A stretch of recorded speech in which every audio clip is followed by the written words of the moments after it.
Welcome to the show today. This is PowerNation Daily. Today on deck, new footage of the Ford GT in development. Volvo has self-driving cars. Chevrolet is releasing an all-new small block V8 called the ZZ6. The Hyundai Gran Turismo concept car and a racing series that you can afford. You better buckle up and hold on tight. This is PowerNation Daily, where we keep you on the edge of your seat in the latest automotive news. Let's get this show started.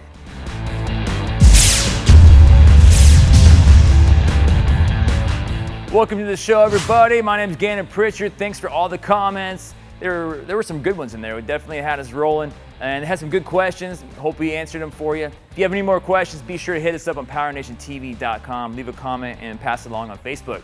Let's get to it. Ford just released never-seen-before footage of the Ford GT in the development stages, and let me tell you one thing. This car is incredible. While they were developing the car, they had one goal in mind: win Le Mans. The all-new Ford GT was designed not to look like the original GT40, but as a functional aerodynamic masterpiece.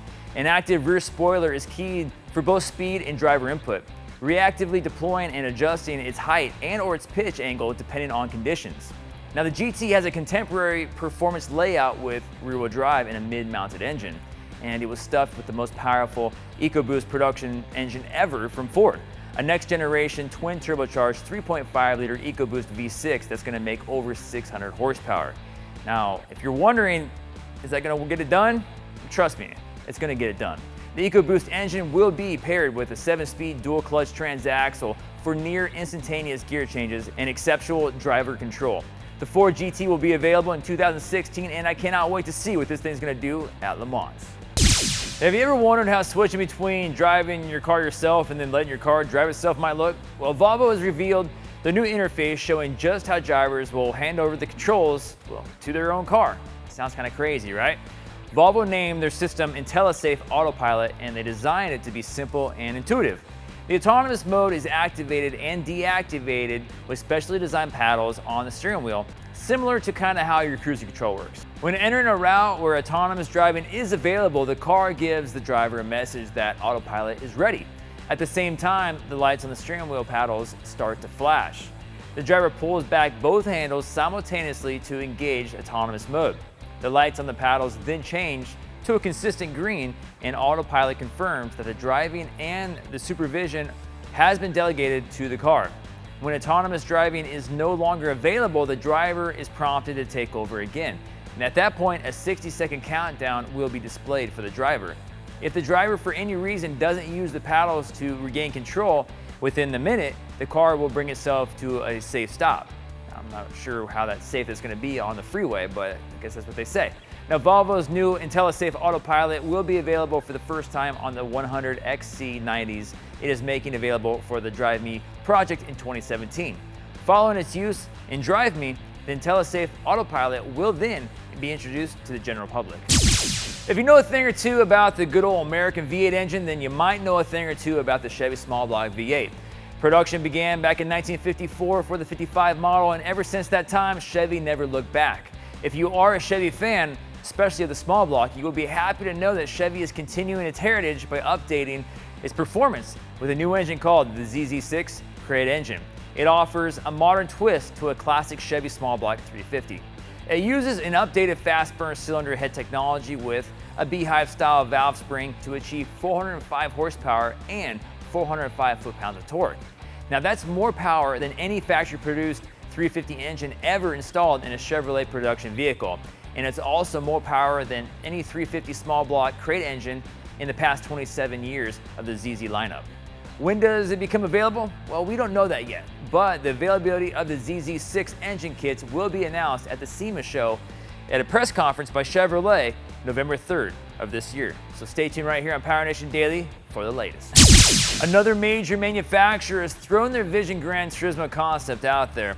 This time it's the Hyundai N 2025 Vision Gran Turismo. Now, a couple weeks back at the Frankfurt Motor Show, Hyundai's high-performance N took center stage, and they didn't disappoint. The Hyundai N 2025 Vision Gran Turismo powertrain is based on the world's first mass-produced Hyundai hydrogen fuel cell system that puts out a total of 871 horsepower. The dual fuel cell stacks provide 670 horsepower, while the super capacitor system generates an additional 201 horsepower by using energy regenerated by the brakes. We're very interested to see what Hyundai's new performance and sub-brand could be coming out with in the future. So when we know more, we'll keep it posted right here on PowerNation Daily. Hey racers, do you have an itch to go racing but you don't want to spend a fortune? Yeah, story of my life. Well, check this out, I found something for you. They're known around the country as Thunder Roadsters, and they've been racing around the country for years now underneath the radar on oval tracks and on road course races. They kind of look like something from the past, like an old Indy car from '63, some Parnelli Jones would have raced. They are ultra lightweight, powered by a 1250cc double overhead cam Yamaha engine linked to a motorcycle stock 5-speed sequential gearbox, 1 forward and 4 back. Now the box section floor pan is an X-brace design, and the steel tubing in the chassis is similar to the chassis material made in a NASCAR race car, which safety is on the plus side, which is good. Now the Roadster suspension is completely adjustable with double A-arms in the front and single adjustable Bilstein shocks attached to the uprights. In the back, the trailing rods are adjustable. Now if you want to shorten the wheelbase, you can do that. And the panhard bar, that's also adjustable for helping with the roll. Now tires, these Roadsters run on Hoosier 880 compound groove slicks, 8 by 15 inches if you want to know the diameter of the wheels. And that's for asphalt racing. On dirt, it's a totally different ballgame. Check your rules. But the good news is these tires are relatively cheap and long lasting. Now the price tag for these cars, they're very affordable. You can pick up a good used car between $5,000 and $10,000 and run a full series at a fraction of the price that you're going to spend on a full body car. And another good thing, these things are pretty quick on road course races, the shorter the better. On a decent sized road course race, these cars are as fast as a Corvette Z06 or a Porsche. So I'll tell you what, if you know more about these Thunder Roadsters, hit me up in the comments on PowerNationTV.com because I am interested. Tell me what you got, and are there any out there for sale?